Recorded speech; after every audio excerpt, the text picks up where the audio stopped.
3 de septiembre de 1989, 6:40 de la tarde, Aeropuerto Internacional de Belém. 2 horas 5 minutos antes del accidente. Caía la noche en la ciudad de Belém, una ciudad ubicada al norte de Brasil junto al Océano Atlántico. Las operaciones aéreas en el aeropuerto de la también conocida como puerta de entrada a la Amazonía estaban por alterar su normalidad debido a una extraña novedad que ponía en riesgo el espacio aéreo. En el centro de control se había declarado una aeronave en estado de inserfa. Los controladores de turno esperaban a un vuelo que debía haber llegado por lo menos hace unos 12 minutos, pero nada que aparecía, convirtiéndose en un riesgo para la operación aeronáutica. Todas las salidas fueron canceladas y los aviones que volaban a Belém fueron desviados a otros aeropuertos. Tanto los controladores como las familias de quienes venían en aquel vuelo esperaban que el avión apareciera pronto, pero esto no sería así. Unas horas antes, Aeropuerto Regional de Marabá, 5 de la tarde, 3 horas 50 minutos antes del accidente. En la plataforma de aquel pequeño aeropuerto, un legendario de los cielos operado por una importante compañía aérea es asistido y la tripulación prepara su próximo vuelo. El avión es un Boeing 737-241 Super Advance, registrado como Papa Victor Mike Kilo, entregado a Varig recién salido de fábrica en 1975 y completando a la fecha 14 años y 7 meses en servicio. El 737 está equipado con 2 motores a reacción Pratt & Whitney JT8D-17A. La elegancia y el prestigio de la compañía Vía Aérea Río Grandense se reflejan en cada detalle de la pintura que adorna este hermoso avión. El sol seguía acercándose al horizonte. Era una tarde agradable, con muy pocas nubes. Los pasajeros terminaban de abordar y junto con la tripulación y otros pasajeros que venían en tránsito, se completa un total de 54 personas que viajarán en este vuelo. Al mismo tiempo, el primer oficial realiza inspección visual de la aeronave, revisando que no haya nada inusual.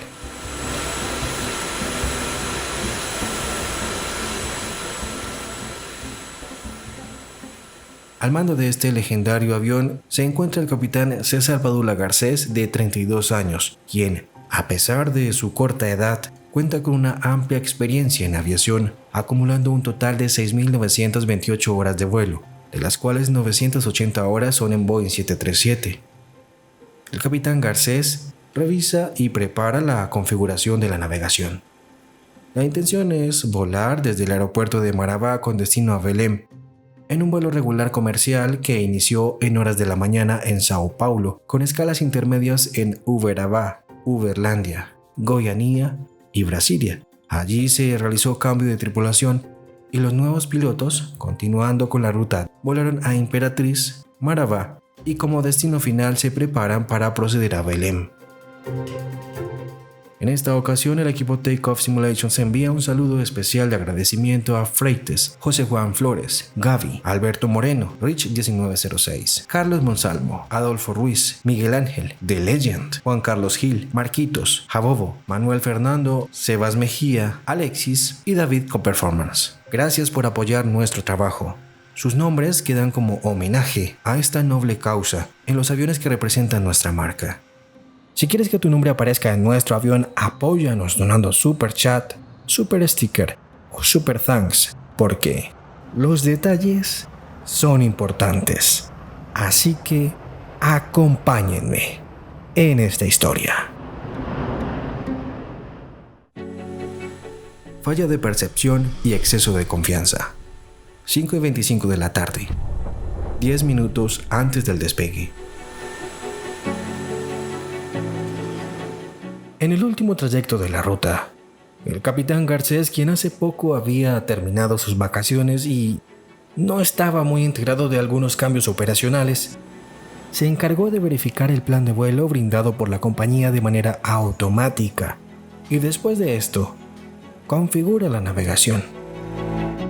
El nivel asignado para el vuelo es de 29.000 pies, correspondiendo a un nivel superior sin aerovía directa entre los destinos, por lo que en el plan de vuelo, en la casilla donde va diligenciada la información de la ruta consignada indica el VOR de Marabá, un rumbo de 4 dígitos y el VOR de Belém.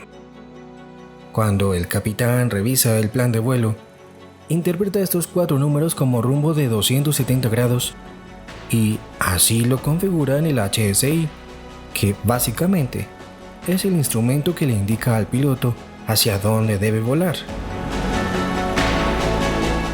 Cuando el primer oficial llegó a la cabina, no revisó el plan de vuelo como está estipulado, simplemente revisó los instrumentos del capitán y en un estado de automatización y exceso de confianza, introdujo los mismos datos en sus instrumentos. Minutos más tarde, el vuelo 254 de Varig se encontraba en la pista 07 realizando el procedimiento de despegue. Sobre las 5:35 de la tarde, el legendario 737 despegó con destino a Belém y 54 almas a bordo.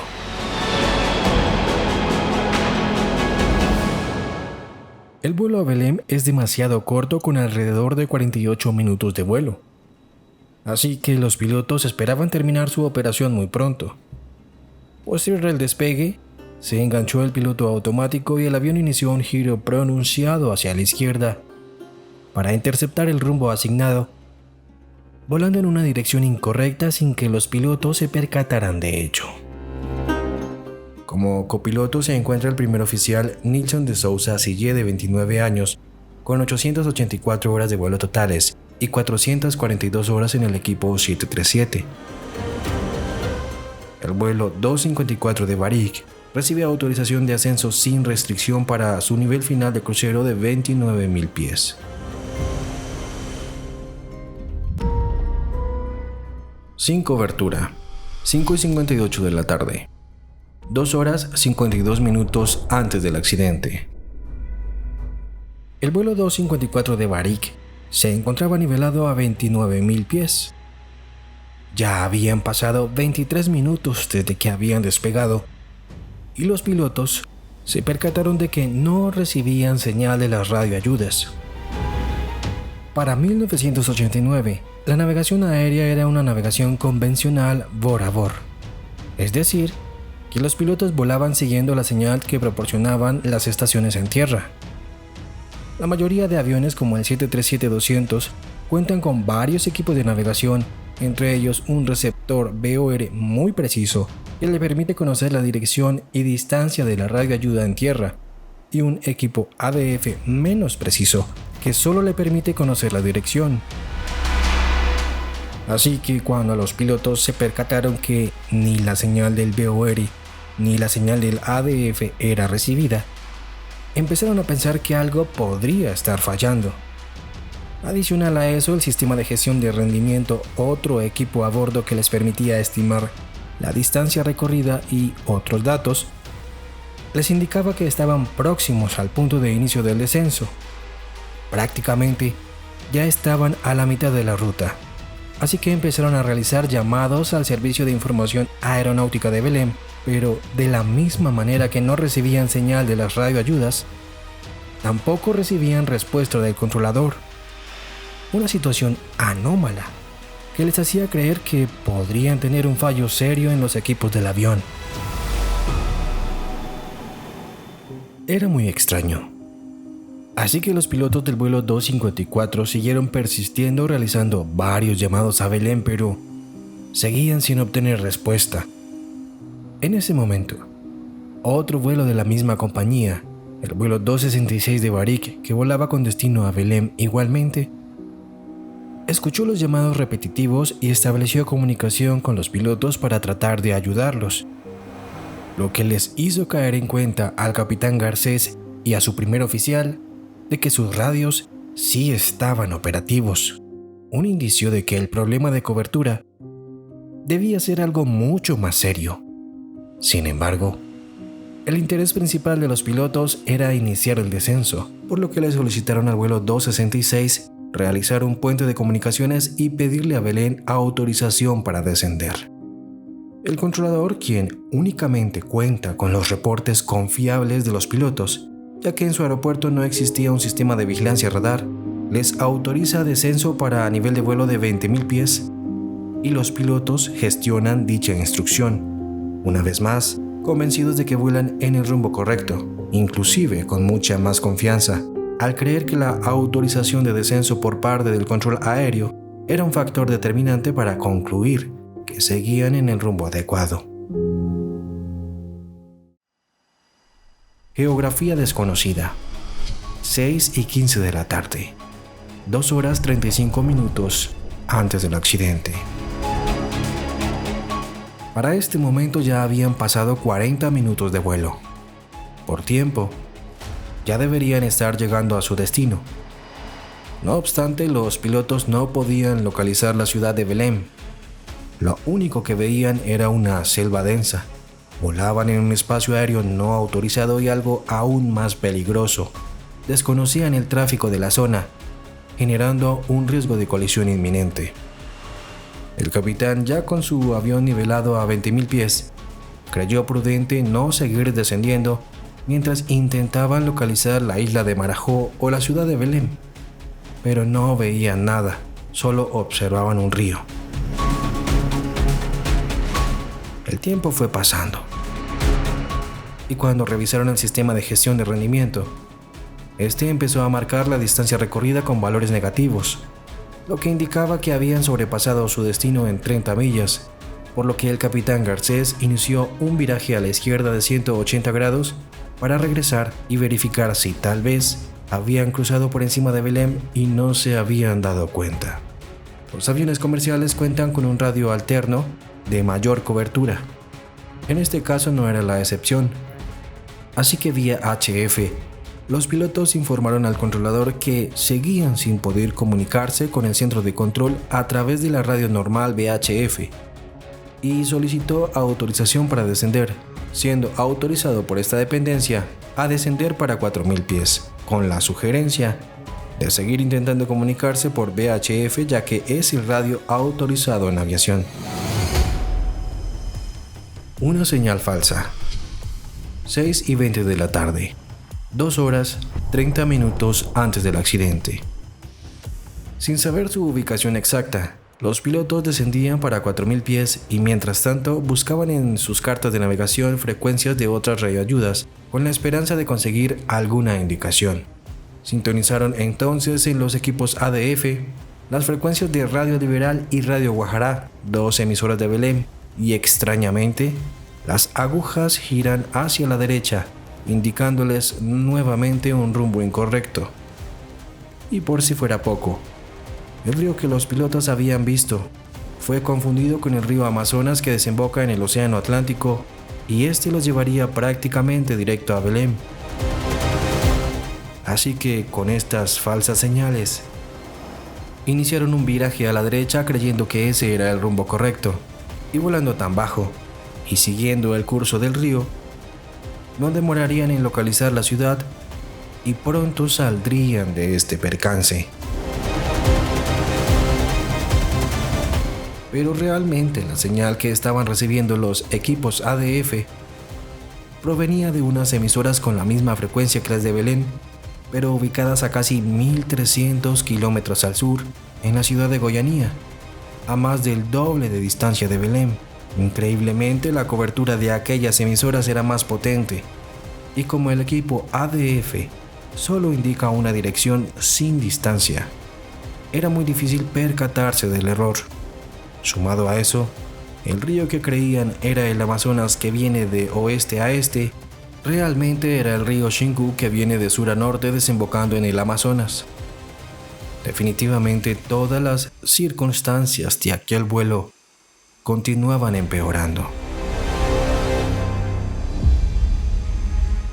Completamente perdidos, 7:45 de la noche, 1 hora 5 minutos antes del accidente. Los pilotos para este momento de la situación reconocen que se encuentran perdidos y las sensaciones tanto físicas como emocionales se apoderaban de ellos.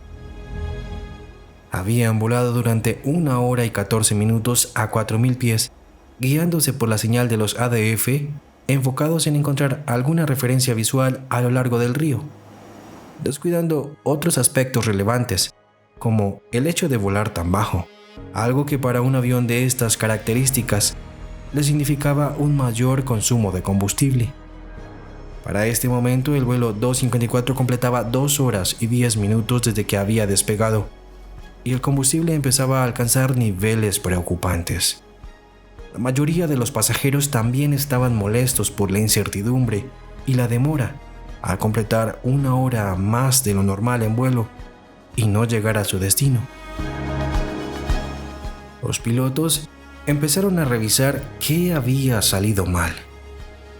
Y solo hasta ese momento se dieron cuenta que el rumbo que pusieron en la salida de Marabá fue el error que había generado esta peligrosa situación. El controlador, quien había gestionado el cierre de una gran extensión de espacio aéreo por seguridad, se comunicó con el vuelo 254 vía CELCAL o llamada selectiva, otro equipo de comunicación con el que cuenta el 737, pidiendo un reporte a los pilotos sobre sus intenciones. En respuesta, el capitán Garcés le indicó al ATC que estaban verificando y que le informarían pronto. A pesar de que habían reconocido que volaron con un rumbo incorrecto, después de las vueltas y el tiempo que habían volado, los pilotos no sabían exactamente dónde se encontraban. El capitán intentó hacer algunos cálculos y creyó estar cerca de Santarém, por lo que decidió proceder a este aeropuerto como aeropuerto alterno. Le pidió a su primer oficial que le alcanzara la carta de navegación de ese sector para buscar la frecuencia exacta de las radioayudas, mientras iniciaba un viraje a la derecha en dirección a dicho aeropuerto, ascendiendo muy lentamente para 8.500 pies con el fin de ahorrar combustible. Sobre las 7:57 de la noche aproximadamente, el vuelo 254 de Varig, volando ahora hacia el norte, se contactó con el controlador de Belém para informarle que procedía a Santarém en rumbo 350 y 8.500 pies, adicionando que contaban con solo 45 minutos más de autonomía, unas 105 millas náuticas de distancia de vuelo aproximadamente.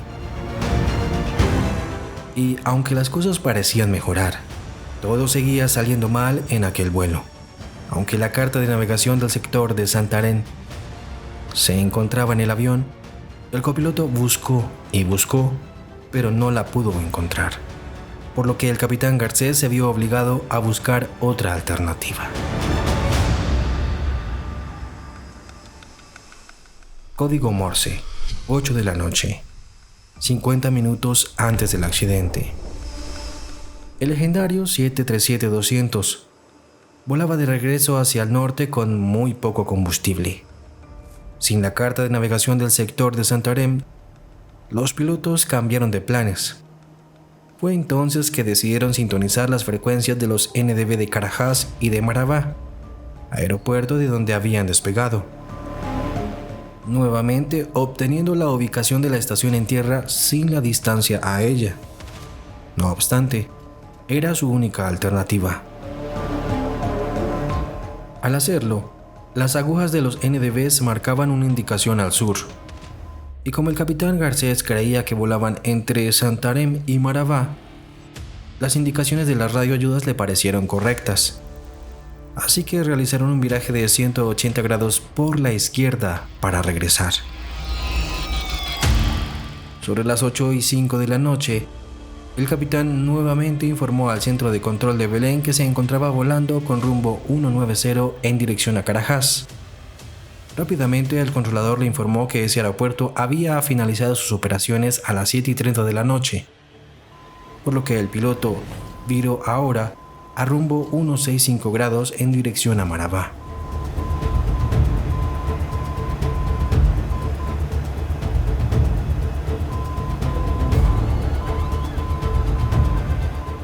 El equipo ADF, además de indicar la ubicación de una estación de radio en tierra, permite la recepción de una señal audible transmitida en código Morse que indica el nombre de la estación. Si los pilotos se hubieran fijado en el código que escuchaban, se habrían dado cuenta que, una vez más, volaban en un rumbo equivocado. El infortunio de este vuelo no podía ser peor.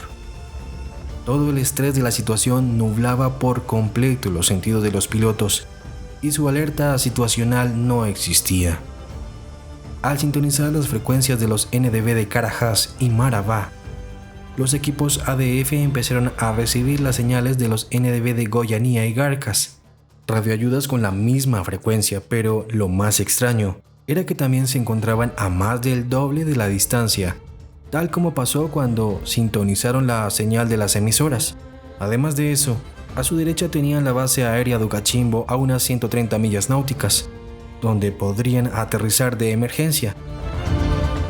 Sin embargo, los pilotos no tenían manera de ubicarse en ese momento.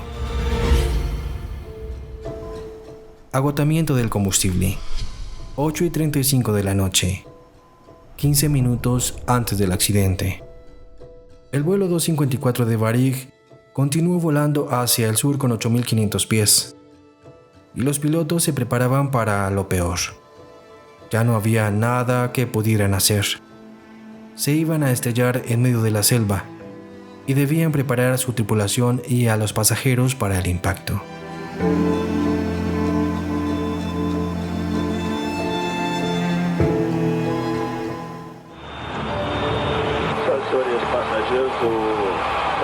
Tivemos uma pane de desorientação para o nosso sistema de bússola. Estamos com o nosso combustível já no final, ainda com 15 minutos. Pedimos a todos que mantenham a calma, porque uma situação como essa realmente foi difícil de acontecer. Deixamos a todos a esperança de que isso não passe de apenas um susto para todos nós. Atenção, muito obrigado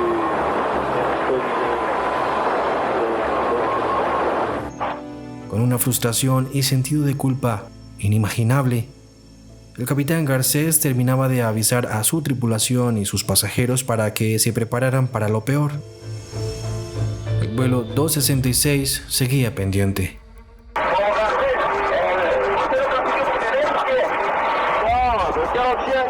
De Belém, a bússola estava com outra proa, a gente ficou andando entre Belém e Marabá e não conseguiu chegar a lugar nenhum. Agora está indo para Marabá e não tem mais combustível para ir para lugar nenhum, entendeu?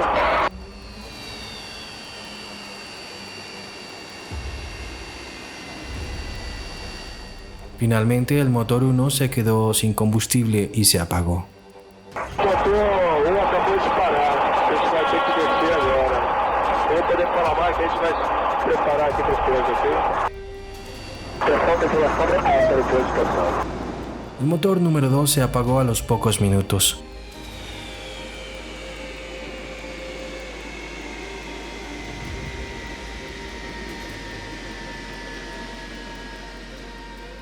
El avión comenzó a descender rápidamente y los pasajeros se agarraron a sus asientos con fuerza. Hasta el último momento, los pilotos buscaron un lugar seguro para aterrizar, pero no había nada más que árboles. El avión se acercaba al suelo a toda velocidad y los pasajeros sabían que se acercaba el impacto. El avión rozó las copas de los árboles y el sonido de la estructura rompiéndose era aterrador. En segundos el avión impactó contra el terreno y sufrió un gran daño estructural. Finalmente, sobre las 8:50 de la noche del 3 de septiembre de 1989, el vuelo 254 de Varig se estrelló en medio de la selva amazónica después de haber volado durante más de 3 horas hasta quedarse sin combustible. La desaceleración fue tan brusca que la mayoría de los asientos se arrancaron de sus lugares y fueron disparados hacia adelante.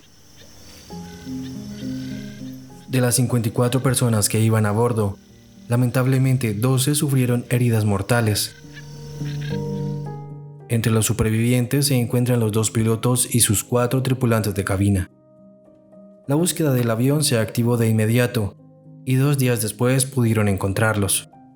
El factor operacional que condujo a esta tragedia empezó desde la inadecuada representación gráfica del plan de vuelo computarizado, seguido por una deficiente supervisión en cabina debido a la automatización de las acciones, sin verificar con otras ayudas la ruta y destino de manera adecuada. Meses después, el plan de vuelo fue mostrado a 21 pilotos de aerolíneas importantes de otros países, y 15 de ellos cometieron el mismo error. Los pilotos fueron sentenciados a 4 años de prisión, pero luego esto se cambió a servicio comunitario. El equipo Takeoff Simulations envía un saludo fraterno a las familias de quienes volaron más alto aquel fatídico día. Esto fue todo. Cordial saludo, Jimenito 1010.